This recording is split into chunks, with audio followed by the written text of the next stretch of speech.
Hello there, welcome back to another video. In this video, I'm going to show you how you can install Visual Studio Code in your PC, and I will actually show you some setups also.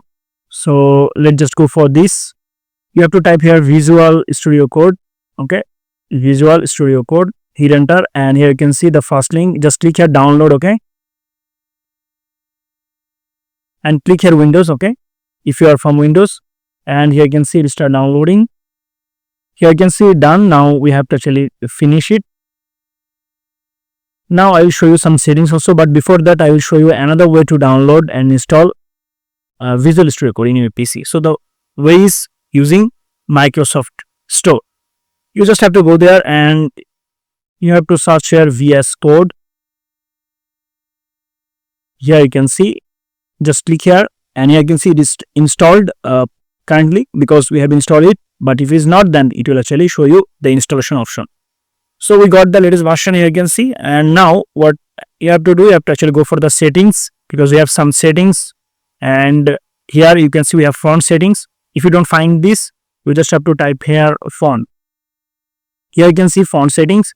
So the default font settings may be 14. So let's say you want to run C program or any other program. So you need a terminal, right? So just click here 3 dot and then go for the terminal and then new terminal, and from here you can actually run code. So you can actually create multiple terminals by clicking here plus icon, and if you want to delete the current one, just click here delete, then delete.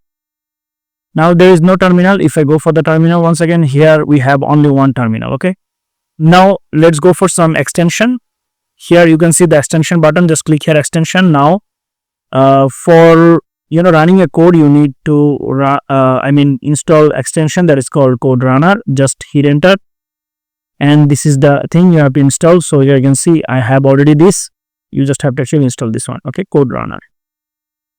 And then let's say you are web developer, so you will go for live preview, okay? And here you can see live preview. So just install it, live preview. Let's say you want to run HTML, so you can actually go for HTML, and here you will find HTML snippets. Here you can see, just install it. Then we have PHP IntelliFence. If you want to run PHP code here, so you should go and install this PHP IntelliFence in your extension pack. So we have all those things, and we have a bunch of different things also, so you can actually go with them. Now let's say you want to run Java, so we have another option to actually run Java. Just go here in the browser and type here Java JDK, then for VS Code, type here. And here you can see, just click here in the first link, and you will find something like this. If you scroll a little bit down, here you can see install the coding pack for Java Windows. So just download this and just run it, okay? And the download will be complete, and you will get the Java in your VS Code. So guys, that's it. I hope you understand. So if this video is helpful for you, please make sure to give a like and subscribe to the channel for more videos like this. Thank you so much for watching.